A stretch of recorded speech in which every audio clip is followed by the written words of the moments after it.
Urban legends. They're not just campfire tales. They're the secret history of America.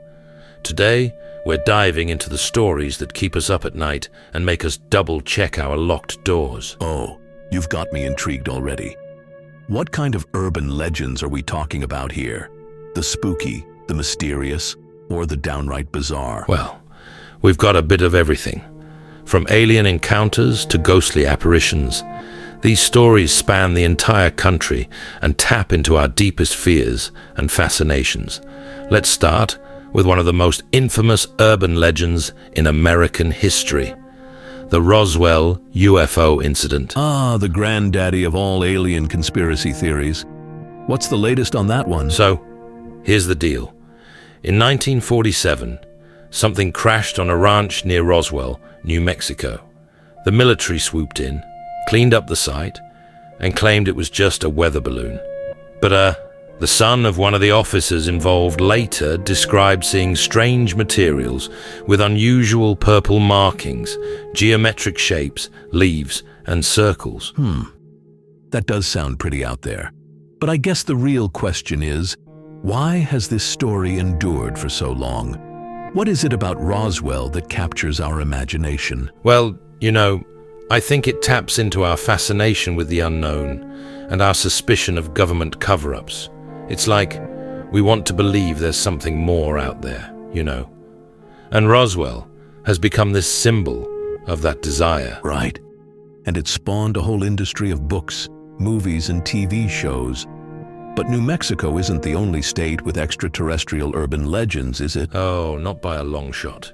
Take Oklahoma, for example. They've got this place called Shaman's Portal in the Beaver Sands area. Legend has it that people have vanished into thin air there. Some locals call it Oklahoma's Bermuda Triangle. Whoa, that's wild. So what's the story behind these disappearances? Well, the legend says a UFO crash opened a portal to another world. It's pretty out there. But it's interesting how these stories often center around unexplained phenomena, right? Like we can't explain why people might have gone missing, so we create these elaborate narratives. That makes sense. It's like we're trying to fill in the gaps in our understanding. Speaking of unexplained phenomena, I've heard there are a lot of urban legends associated with America's highways. Any standouts there? Oh yeah, definitely. One that comes to mind is the story of Clinton Road in New Jersey. They say if you drop a coin into the water under one of the bridges, the ghost of a young boy will return it to you within 24 hours. That's actually kind of sweet. As far as ghost stories go, at least. Right? It's become this rite of passage for local teens to test it out. But not all road-related legends are so benign. Take the Bandage Man of Oregon. Now that's a creepy one. Oh no? Do I even want to know? Well, the story goes that he's the ghost of a man who was chopped to bits at a sawmill. Now he supposedly attacks people driving through or parked in Cannon Beach, his body wrapped in bloody bandages. It's pretty gruesome stuff. Yeesh. Remind me to avoid scenic drives in Oregon. But, it's interesting how many of these legends seem to serve a purpose beyond just scaring us. Like, they often have a moral or a lesson embedded in them, don't they? Absolutely. Take the legend of Huggin' Molly in Alabama. It's clearly a tool used by parents to get their kids to come home before dark. The story goes that this phantom woman appears to children who stay out late and gives them a terrifying hug while screaming in their ear. Well, that's one way to enforce a curfew. It's like a spooky version of those old fairy tales that were meant to teach kids lessons. Exactly. And then there's the Kalupalik of Alaska, an Inuit version of a siren that lures children who wander too close to the shore.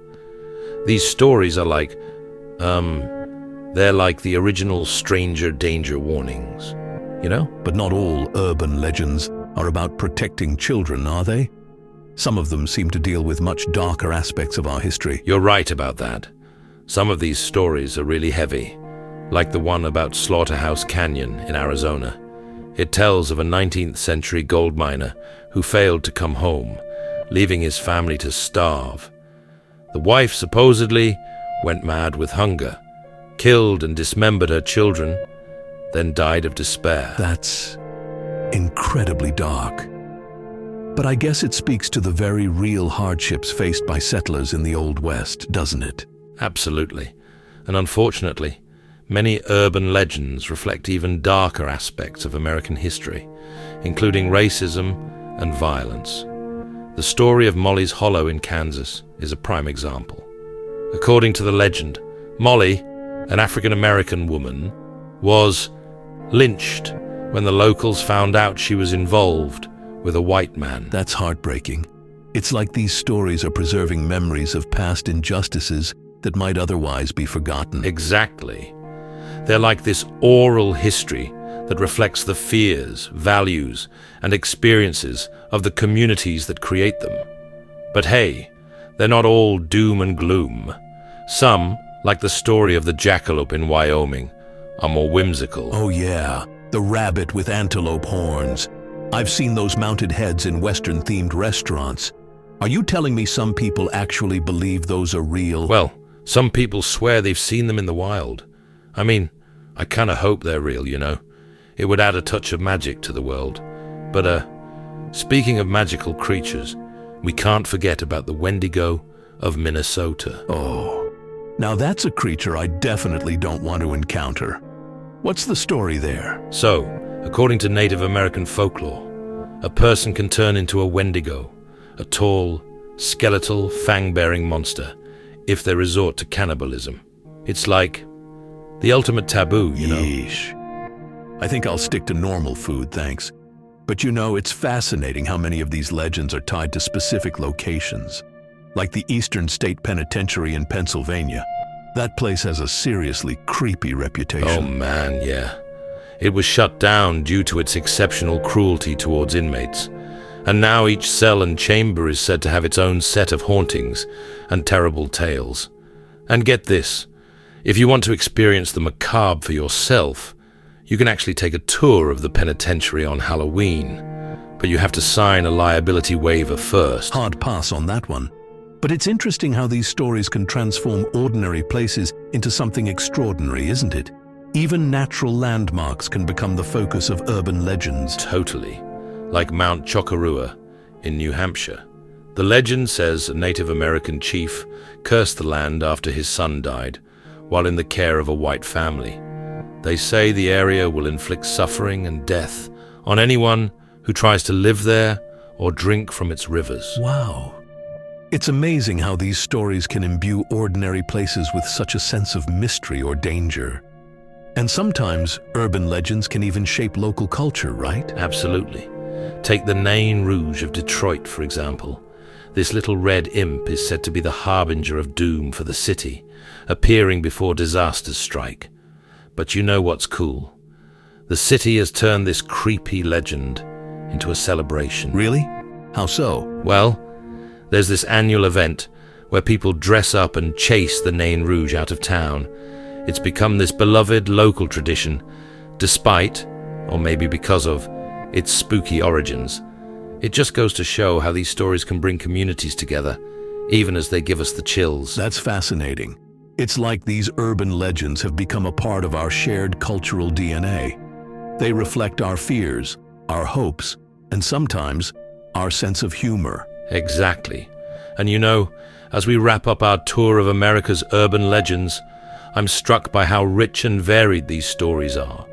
They really do form a kind of alternate history of the United States, don't they? Mm-hmm. From sea to shining sea, it seems like every corner of the country has its own tale to tell. And whether you believe in them or not, these legends are an undeniable part of our cultural fabric. Well said. And who knows? Maybe the next time our listeners are out for a drive on a dark, lonely road, or exploring an old building, they'll remember one of these stories and get a delicious little shiver down their spine. After all, isn't that part of the fun of urban legends? That little voice in the back of your mind wondering, what if it's true? Absolutely. Just as long as they don't run into Huggin' Molly or the Bandage Man. Well, that about wraps up our spooky journey through America's urban legends. Remember, listeners, the next time you hear a bump in the night or see a shadow out of the corner of your eye, It might just be the start of the next great American urban legend. Keep your eyes open, your mind curious, and your imagination running wild.